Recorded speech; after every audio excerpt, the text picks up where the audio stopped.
What is up guys, I am the Six Machine and welcome back to another Warhammer video. So first up, we have had some bad news from GW. It looks as though for possibly some various supply or pandemic related reasons, the Death Guard Codex will not be with us in 2020. The article up on Warhammer community page stated today that some issues outside of their control had impacted their shipment and the Sons of Barbarous will have to wait a little bit longer for their codex. Now obviously this is pretty disappointing and frustrating for a lot of Death Guard players.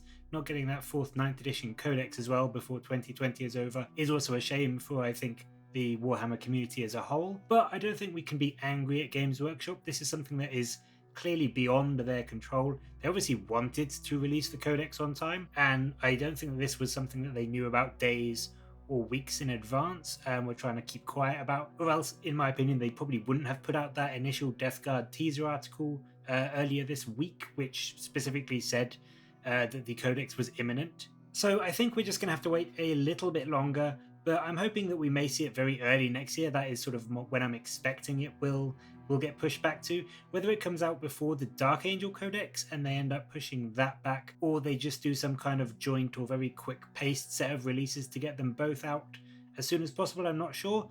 To be honest, I think if anything, the poor Drukhari Codex, which is also meant to be coming out early next year, may be the one that gets shunted back if they do delay anything, so that they can get out both the Death Guard and the Dark Angels, as I imagine, as annoying as it is to admit, they are probably the priorities. But in any case, they released a few tidbits to tide us over, the first of which is an awesome piece of artwork, which you can see on the screen now, and is available as like a downloadable wallpaper for your desktop or wherever you want to use it, which is cool. It's nice. It's a awesome little piece of artwork. Games Workshop generally tend to do very, very good artwork, so can't really complain about that. I won't be using it personally because I'm not a Death Guard player, but if you are, that's a nice thing to download and get. But the main thing that they gave us, however, is they gave us the datasheet for Mortarion. Yes, that's right. They've given us Mortarion and shown us his updated rules and stats so that people can use him in their games straight away without having to wait for the codex.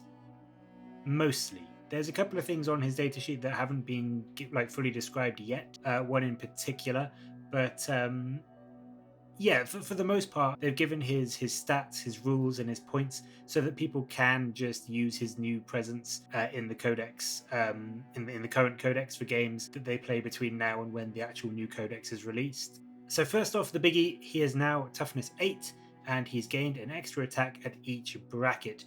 You can see his stat line and the profile up on the screen now. Those are the biggest changes to his datasheet, in my opinion, but they are huge changes.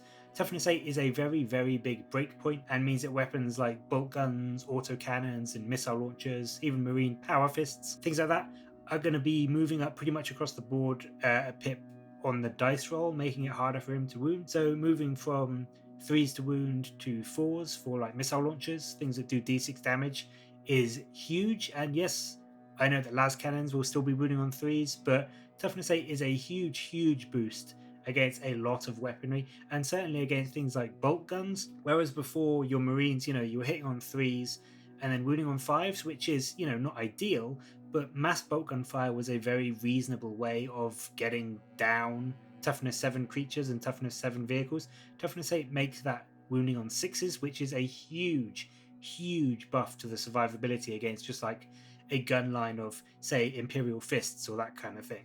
The extra attack as well is less amazing overall, but it's still pretty good. He's got some very good melee capabilities. He still has his Scythe Silence, which can either attack at strength 8 -4 and then d3 +3 damage, which is a definite buff to its old d6 damage, or it can use the Reaping Scythe profile, which is the same as it was before as far as I can tell, where he gets 3 attacks for each attack in his stat block, so he can have up to 21 attacks at the top bracket at strength 8 -2 AP and 1 damage. So either way, he's going to be absolutely perfect for tearing through heavy vehicles and heavy infantry, as well as hordes of termagants and orcs and anything that tries to sort of like tie him up.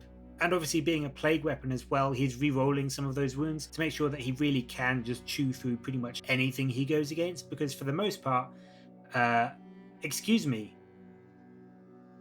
I just suddenly read what I was saying, and obviously in the main profile with his scythe, the non 21 attack one.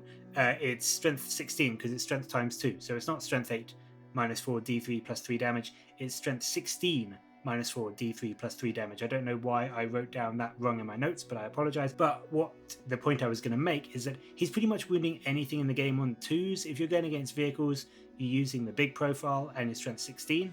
So you're wounding most vehicles and tanks on 2s. If you're going up against like infantry, even things like Marines and Terminators, you're still strength 8 base with the scythe, so you're still wounding them on 2s. So his reroll of those 1s with the plague weapon is pretty much just full rerolls for him.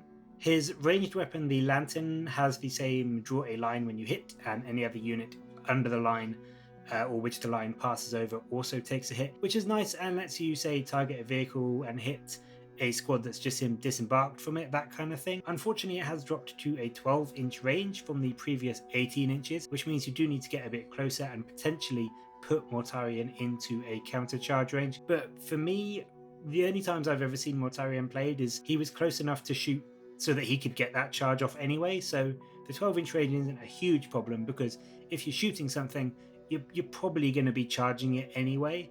He also has the new Chapter Master style of rerolls, so he grants an aura of 6 inches, giving core units reroll 1s, but he can select one friendly core or character unit within 6 inches and grant them full rerolls, which is nice. I like that. I like the way that it's not just blanket full rerolls for everything, which is something that I think was quite toxic for the game. Being able to choose just one unit or character lets you really focus on something in particular that you want to do really well that turn and just buff it up, but you still get the reroll 1s for everything else, just to give you that sort of leader of the army giving you buffs kind of feeling. Obviously, in terms of survivability, he's got his toughness 8 and 18 wounds, but he has a 3-up save and a 4-up invulnerable to help keep him alive, which, I mean, it's nothing amazing. Like, pretty much all characters have either a 2-up, 4-up invulnerable or a 3-up, 4-up invulnerable, so it's nothing exceptionally amazing, but with his 18 wounds and his toughness 8, he's going to be pretty survivable. He's definitely more survivable than he was in 8th, even though he's not going to be getting the benefits of cover with the new terrain rules in 9th.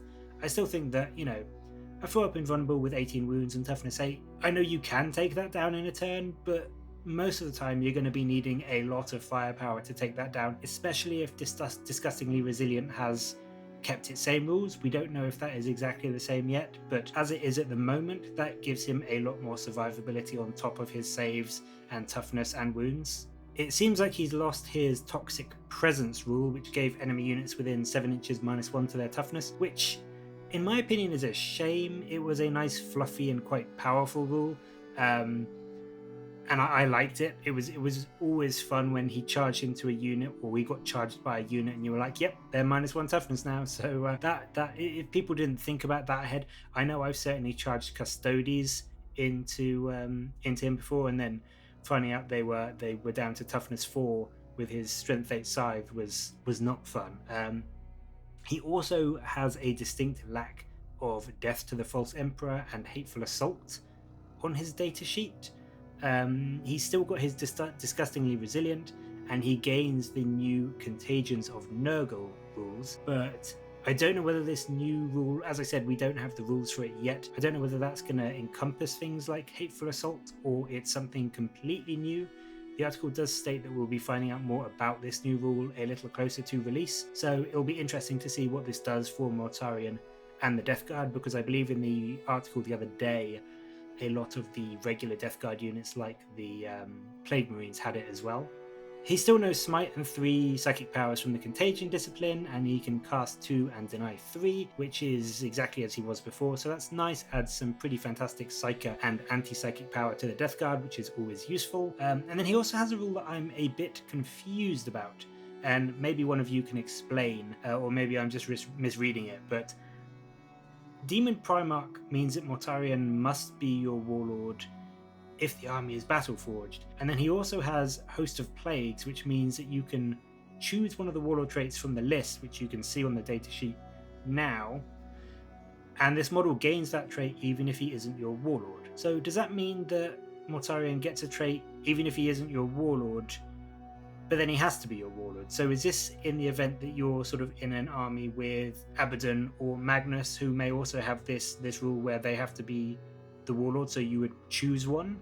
I'm not sure how it interacts with that, or whether that will be explained as we get further into ninth and more codexes come out with other characters with this kind of rule. But what I was also thinking is, does this technically mean that if you take Mortarion and he is your warlord, he technically gets 2 warlord traits all the time?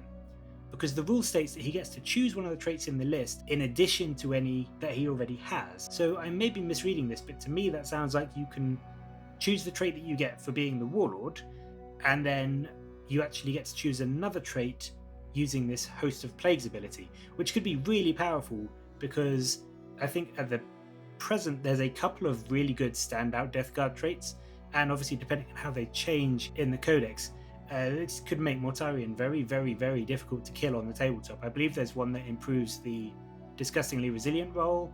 I don't know what the others do, but certainly having 2 warlord traits can definitely be a huge buff in some armies. So depending on how the Death Guard traits are, that could be a very, very, very nice rule to have for Mortarion. The other big bit of news about Mortarion that they mention is that he has stayed at 490 points, which is what he is now, and to me, for gaining an attack, a point of toughness, and the other changes they've made, both good and bad, I think that's a pretty good deal. I think they've made him a little bit more survivable, and hopefully with some of those warlord trait combinations, you can make him even tankier if you need to, or make him killier if you need to. I'm personally pretty happy with him, and I think I would definitely take him in most of the games if I played Death Guard. I think obviously he's probably still a tad too expensive for truly competitive lists, and the fact that he's 18 wounds so can't benefit from cover and that sort of thing means that in any sort of like tournament army he is probably still going to be shot off the table turn 1. But I certainly don't think he's going to be a bad take now, and if you want to run a Death Guard army led by the Primarch Mortarion, you should probably feel a bit better about taking him as an option now. But anyway, that's just some good news out of the unfortunate update about the delayed codex from today's article. But let me know what you think of Mortarion's rules. And also, if you understood the Host of Plagues rule better than me, please do let me know in the comments below and correct me if I'm mistaken about it in the comments below. But yeah, let me know what you think about Mortarion and his rules, what you think about the Death Guard Codex, what you're looking forward to. And as always, thank you very much for watching. Please do leave a like and a subscribe if you want to see more videos from me. Until next time though, I'll catch you later guys.